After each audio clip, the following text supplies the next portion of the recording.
Hello అండి. Welcome to our channel. నేను మీ సిరి. ఈరోజు మనం చెప్పుకోబోయే కథ ధరణి కళ్యాణం పార్ట్ 38. వైనంగా కూర్చొని తింటున్న దాత్రిని చూసి ముఖాన్ని మరింత విసుగ్గా పెట్టుకున్నాడు సూర్య. మీరు కూడా తినండి అని చెప్పింది దాత్రి. నాకు తెలుసు ఆ విషయం అన్నాడు కోపంగా. ఎందుకండి అంత కోపంగా మాట్లాడతారు? ఇప్పుడు నేనేమన్నానని? ముఖాన్ని చిన్నబుచ్చుకుంది దాత్రి. నేను మంచి మూడ్లో ఉన్నాను కాబట్టి సరిపోయింది.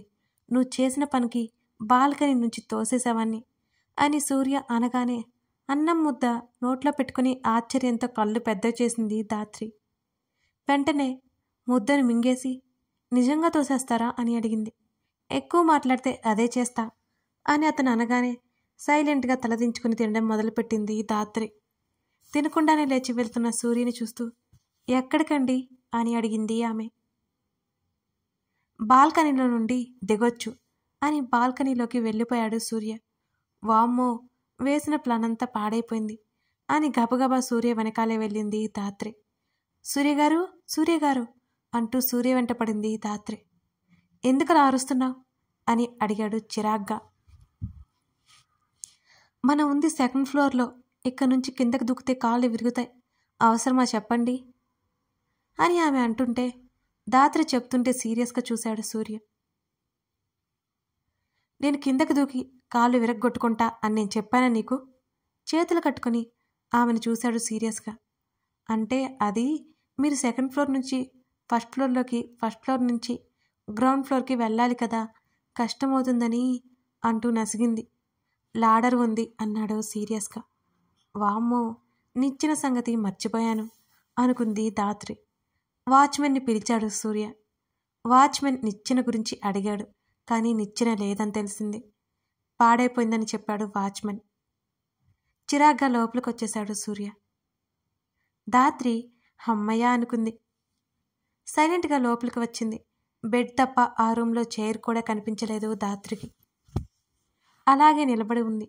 సూర్యని కదిలించాలి అంటేనే భయంగా ఉంది తనకి.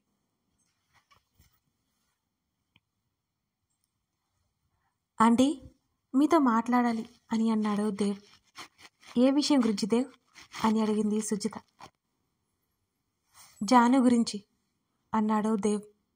మౌనంగా ఉంది సుజిత. కొంత సమయం వారి మాటలు సాగే. అలాగే దేవ్, అంతకంటే ఇంకేం మాట్లాడలేకపోయింది సుజిత. జాహ్నవి రెడీ అయి వచ్చింది.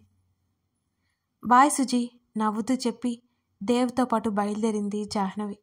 వెళ్తున్న కూతుర్ని చూస్తూ ఉండిపోయింది సుజిత. దేవ్ ముఖం సీరియస్గా ఉంది. కొంచెం భయపడింది జాను కూడా. డైరెక్ట్గా తన ఇంటికి తీసుకెళ్లాడు దేవ్. అయోమయంగా చూస్తూ లోపలికి నడిచింది దేవ్తో పాటు. హాల్లో నిలబడిపోయింది జాహ్నవి. జాహ్నవికి ఎదురుగా నిలబడ్డాడు. వాళ్ళిద్దరూ బయలుదేరారు. అప్పటినుంచి ఒక్క మాట కూడా మాట్లాడలేదు దేవ్. జాను అతను పిలిచాడు.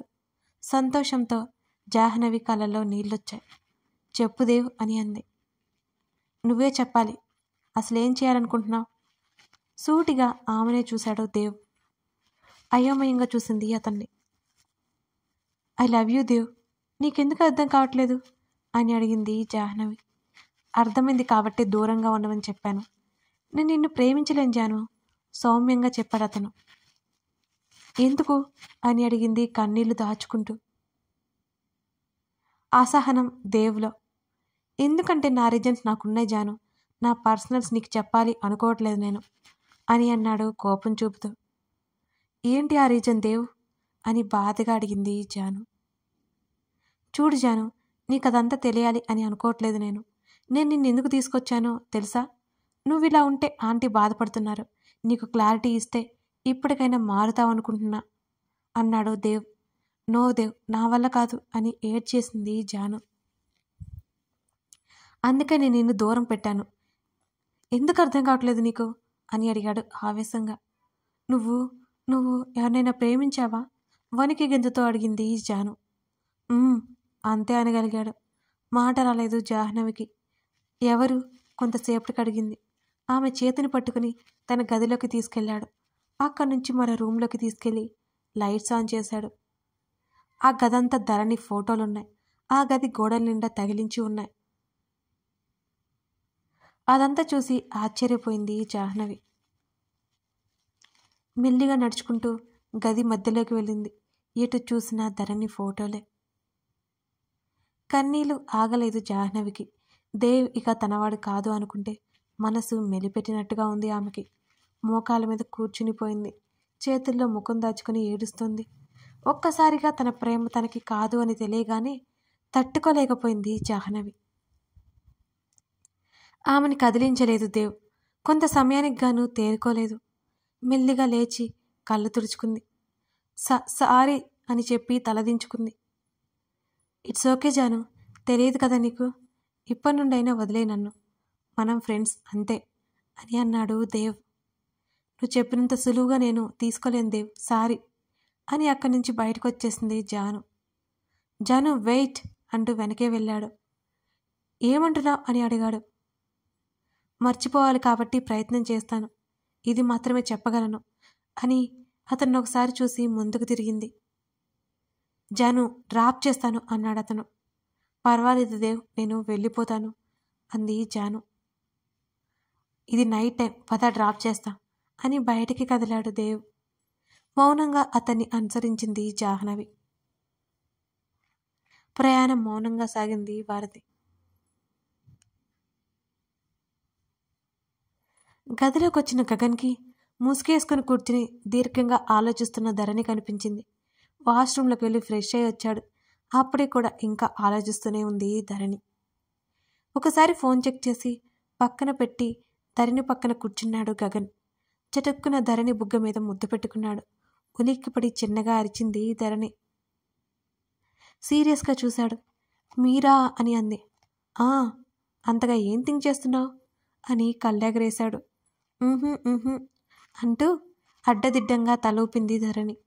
పర్వాలేదు చెప్పు, నీ ఫేస్ చూస్తుంటే ఏదో అడగాలని ఫిక్స్ అయినట్టే అనిపిస్తుంది అని అన్నాడు సన్నటి చిరునవ్వు ముఖం మీద తొణికిసలాడుతుంటే. అది ఏంటంటే, మీరు కార్లో చెప్పింది నిజమేనా అని ఒక్కొక్క మాట చెప్తూ దీర్ఘం తీస్తూ అడిగింది. నేనేం చెప్పాను అని ఆలోచిస్తున్నట్టు ముఖం పెట్టాడు గగన్. అదేనండి, మీకు నిజంగా ఎంతమంది గర్ల్ ఫ్రెండ్స్ ఉన్నారు అని అడిగింది ధరణి. ఎంతోమంది లేరు, జస్ట్ 6 మెంబర్స్ అంతే అన్నాడు. తల తిరిగినట్టు అనిపించింది ధరణికి. మీరు అందరికీ ఇచ్చారా అని అడిగింది. ఏంటది అని ధరణిని బ్లాంకెట్తో సహా చుట్టేశాడు. ముద్దండి ముద్దు అంది ఏడుపు మొహంతో. ఇచ్చాను, దానిలో ఏముంది అని అయోమయంగా చూశాడు అతను. దానిలో ఏముందా అని లోపలే మండిపోతోంది ధరణికి. మరి మన వర్క్ స్టార్ట్ చేద్దామా ఆమె పాదాన్ని సుతారంగా నిమురుతూ అన్నాడు. కాదు అంటూ వెంటనే కాలిని వెనక్కి లాక్కుంది ధరణి. ఏం కాదు అంటూ బ్లాంకెట్ తొలగించబోయాడు. ఆగండి గట్టిగా చుట్టుకుంది బ్లాంకెట్ని. ధరణిని వదిలేసి వెనక్కి వాలి తల కింద 2 చేతులు పెట్టుకున్నాడు గగన్. సరే చెప్పు అని అన్నాడు అతను. తప్పుగా అనుకోకండి అని అంది ధరణి. దేని గురించి అడిగాడు అతను. నిజంగా మీరు పెళ్లికి ముందు రిలేషన్లో ఉన్నారా అని అడిగింది చిన్నగా. అవును అని చెప్పాను కదా అన్నాడు అతను. అంటే ఇక మాట్లాడలేదు ఆమె. బ్రేకప్స్ కూడా వెంటనే చెప్పేస్తా కదా, నాకెవరూ నచ్చలేదు అని అన్నాడు తాపీగా. అంటే ఫిజికల్గా కూడానా అడగలేక అడిగింది ధరణి. వాట్ అంటూ చిరాగ్గా చూశాడు. తలదించుకుంది. ముందు ఏం చెప్పాలనుకుంటున్నావు అని అడిగాడు 2 నిమిషాల తర్వాత. ఇప్పుడు ఎవరు టచ్లో లేరు అన్నాడు. ఏమీ మాట్లాడలేకపోతుంది ధరణి. తను అతనికి ఒక ఆప్షన్ అనుకోగానే కళ్ళల్లో నీళ్ళు తిరిగాయి. ఇక నుండైనా తను అతనిది మాత్రమే. అతనంటే ఎనలేని ప్రేమ ఉంది ఆమెకి. అతను ఎలా ఉన్నా ఇక తనవాడు. ధరణి పిలిచాడు గగన్. అంది. చేతులు చాచాడు. మౌనంగా అతని కౌగిలిలో వాడిపోయింది. ఆమె కన్నీళ్ళు తుడుస్తూ, నువ్వు అనుకున్నట్టు ఏం లేదు నాకు. లవ్ అఫైర్ వరకు ఓకే, ఆ తర్వాత అడ్వాన్స్ అవ్వలేదు నేను. ఎథిక్స్ తెలుసు నాకు, అంత చీప్ క్యారెక్టర్ కాదు నాది. హగ్ కిస్ అంతవరకు ఓకే, నెక్స్ట్ లిమిట్స్ నాకు తెలుసు అన్నాడు. గట్టిగా కళ్ళు మూసుకొని మీరు ఎలా ఉన్నా నాకు ఇష్టమే. మీ మీద ప్రేమ తగ్గదు కానీ మీరు ఇంకొకరి సొంతం అంటే కష్టంగా ఉంది అని చెప్పింది సన్నగా వెక్కుతూ. ఆమె ప్రేమ ఎలాంటిదో ఇంకా అర్థమైంది అతనికి. ధరణి కూల్. నీ ప్లేస్లోకి ఎవరు రాలేరు, ఇంతకుముందు లేరు కూడా. అండర్స్టాండ్? ఇక ఏడవకో. ఆమె కళ్ళు మరోసారి తుడిచాడు. సారీ, మిమ్మల్ని అలా అడిగి ఉండకూడదు కానీ మనసులో అనుమానం వచ్చాక అలాగే ఉంటే బంధం దూరమైపోతుంది. అందుకే మిమ్మల్ని అడిగేద్దామనుకున్నాను. మీ సమాధానం ఏదైనా సరే మిమ్మల్ని వదులుకోలేను. మీరు లేకుండా అసలు ఉండలేను నేను. మీ ప్రతి పని నాకిష్టమే, మీ ప్రతి మాట నాకిష్టమే. మన మధ్య ఎప్పటికీ ఎవరు వద్దండి అని గట్టిగా హత్తుకుంది అతన్ని. గగన్ మనసు మంచులా కరిగిపోయింది ఆమె మాటలకి. ఆమె తల మీద ముద్దు పెట్టుకున్నాడు అతనికే తెలియకుండా.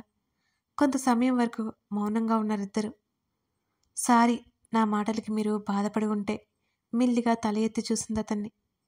నీ సారీ యాక్సెప్ట్ చేయాలంటే వన్ కండిషన్ ఉంది అన్నాడు అతను ధరణి మెడ మీద పెదవులు నిలిపి. ఏంటది అని అడిగింది అతని చేతులకి పరవశిస్తూ. నీకు తెలుసు. అతను చెప్పగానే సిగ్గుతో ముడుచుకుపోయింది ధరణి. మెల్లిగా ఆమె వంటిని చుట్టుకున్న బ్లాంకెట్ తొలగించి ఆమె డ్రెస్ చూసి ఆశ్చర్యపోయాడు. అతడి గుండెల్లో ముఖం దాచుకుంది సిగ్గుతో. చాలా అంటే చాలా ఇష్టంగా ఆమెని ఆక్రమించుకున్నాడతను. ఎంతో సున్నితంగా ఆమెని తనలో కలిపేసుకున్నాడు. అతని ముఖాన్ని చేతుల్లోకి తీసుకుని అతని పెదవులని తన పెదవులతో జతచేసింది ధరణి. గగన్ షాక్ అయిపోయాడు. అసలు ఎక్స్పెక్ట్ చేయలేదు అతడు. వెంటనే దూరం జరుగుతున్న ఆమెను దగ్గరికి లాక్కుని ముద్దు పెట్టుకున్నాడు.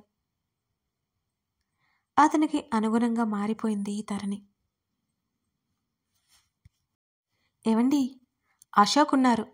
మాలవిక చెప్పడంతో తల తిప్పి చూసిన ప్రకాష్కి అశోక్, కళ్యాణి కనిపించారు. మాలవికతో పాటు వారి దగ్గరికి నడిచాడు ప్రకాష్. వారిద్దరిని చూసి గతుక్కుమన్నాడు అశోక్. కళ్యాణి ఇద్దరిని చూసి పలకరించింది. మీరు కూర్చోండి, మేము అలా పక్కకు వెళ్ళి మాట్లాడుకుని వస్తాం అన్నాడు ప్రకాష్ నవ్వుతూ. అంత సీక్రెట్స్ ఏమున్నాయి మీకు అని అడిగింది మాలవిక కూడా నవ్వేస్తూ. సీక్రెట్స్ అలాంటివి ఏం లేవు. ఏరా అశోక్, అంతే కదూ? ఇక్కడే కూర్చుందాం పదరా అన్నాడు ప్రకాష్. వద్దు వద్దు, మనం అలా పక్కకెళ్ళి మాట్లాడుకుందాం అన్నాడు అశోక్ నవ్వు రాకపోయినా నవ్వుతూ. సరే పద అని నడిచాడు ప్రకాష్. రేయ్ ఈడియట్, నువ్వేంట్రా ఇక్కడ అని అన్నాడు అశోక్ కోపంగా.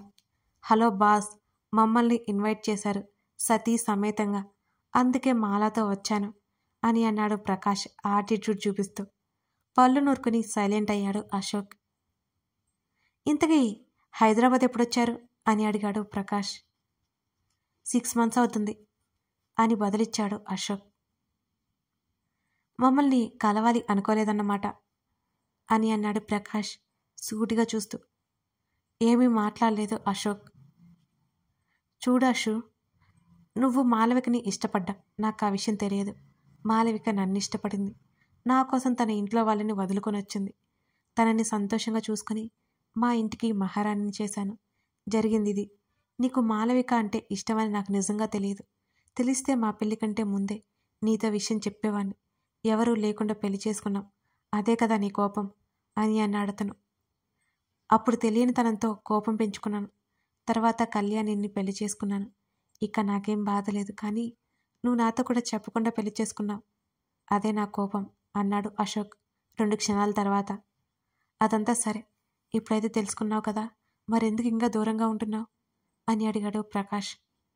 నీకలా చెప్పను ప్రకాష్. మన స్నేహం బంధం ఇదివరకట్లా బలపడితే, నా కొడుకు ప్రేమించిన ధరణి నీ కోడలని తెలిస్తే, వాడు ధరణి మీద పిచ్చి ప్రేమతో ఏదైనా చేసే అవకాశం ఉంది. అందుకే మిమ్మల్ని తప్పించుకొని తిరుగుతున్నాను అని అనుకున్నాడు అశోక్ మనసులో. చెప్పరా అంటూ మళ్ళీ కదిపాడు ప్రకాష్. నా భార్యకి తెలిస్తే బాగోదు, అందుకే దూరంగా ఉండాలి. ఉన్నాను. అలాగే మాలవిక తెలిస్తే నన్ను తప్పుగా అర్థం చేసుకుంటుంది. ఇదంతా అనవసరం. ఇక నుండి మనం కలవడం కూడా జరగదు. నువ్వు నాతో మాట్లాడడానికి వీల్లేదు. నువ్వు కనిపించినా కూడా నేనైతే మాట్లాడను, ముందే చెప్తున్నాను. నాకు నీ స్నేహం అసలు వద్దు అని చకచక చెప్పేసి అక్కడి నుంచి కళ్యాణిని తీసుకుని వెళ్ళిపోయాడు అశోక్. అశోక్ ప్రవర్తన ఆశ్చర్యం కలిగించింది ప్రకాష్కి. మాలవిక దగ్గరికి వెళ్ళి డౌట్ రాకుండా మేనేజ్ చేసి ఇంటికి బయలుదేరాడు ప్రకాష్. అశోక్ ప్రవర్తన బాధ కలిగించింది ప్రకాష్కి. దాత్రి అరగంట నుంచి నిలబడి ఉన్న పట్టించుకోలేదు సూర్య. సూర్య గారు కాళ్ళు లాగుతుంటే పిలిచింది దాత్రి. అన్నాడు కనీసం తనను చూడకుండా ఫోన్లో తలదూర్చి. ఏవండి సూర్యగారు అని మరోసారి పిలిచింది దాత్రి. ఏంటి అన్నాడు చిరాగ్గా తలెత్తి చూస్తూ. కాలు లాగుతున్నాయండి అని చెప్పింది దాత్రి. అయితే నన్నేం చేయమంటావు అని అడిగాడు సూర్య. నిద్ర కూడా వస్తుందండి బాధగా ముఖం పెట్టింది దాత్రి. సో వాట్ అని ఒక అరుపు అరిచాడు. ఉలిక్కి పడింది. కళ్ళల్లో నీళ్లు తిరిగే దాత్రికి. అక్కడే కింద కూర్చొని వాల్కి ఆలుకుని కళ్ళు మూసుకుంది, కన్నీళ్ళకి బయటికి రానికుండా. ఆమెనలా చూసి కాస్త తగ్గాడు సూర్య. దాత్రి మెల్లిగా పిలిచాడు. సారీ సూర్య గారు, నేను మిమ్మల్ని డిస్టర్బ్ చేయనిక, పడుకోండి అని కనీసం కళ్ళు తెరవలేదు తను. దాత్రి హర్ట్ అయిందని అర్థమైంది సూర్యకి. బెడ్ మీదకి రా అన్నాడతను. అక్కర్లేదు కోపంగా చెప్పింది ముఖం తిప్పుకుంటూ. నువ్విప్పుడు రాకపోతే నాకు కోపం వస్తుంది అన్నాడు సూర్య. వస్తే రానివ్వండి అని కనీసం సూర్యని చూడలేదు తను. కొంచెం సమయం తర్వాత గాల్లో ఉంది దాత్రి. ఉలిక్కిపడి కళ్ళు తెరిచింది. సూర్య తనని చేతులతో ఎత్తుకున్నాడు. ఏం చేస్తున్నారు, వదలండి అంది అప్పటికే పడిపోతుందేమోనన్న కంగారుతో. అతని మెడ చుట్టూ చేతులు వేసింది. దాత్రిని ఒక చూపు చూసి ఆమెని బెడ్ మీద పడేశాడు. అంతా మీ ఇష్టమేనా అంటూ బెడ్ దిగాలని చూసింది. వెంటనే ఆమె నడుము చుట్టూ చేతులు వేసి బెడ్ మీదకి లాగాడు సూర్య. అతని చేతుల స్పర్శకి బిగుసుకుపోయింది దాత్రి. కథ కొనసాగుతుంది. ఈ స్టోరీ నచ్చితే లైక్ చేసి కామెంట్ చేసి సబ్స్క్రైబ్ చేసుకోని వాళ్ళు ఉంటే సబ్స్క్రైబ్ చేసుకోండి.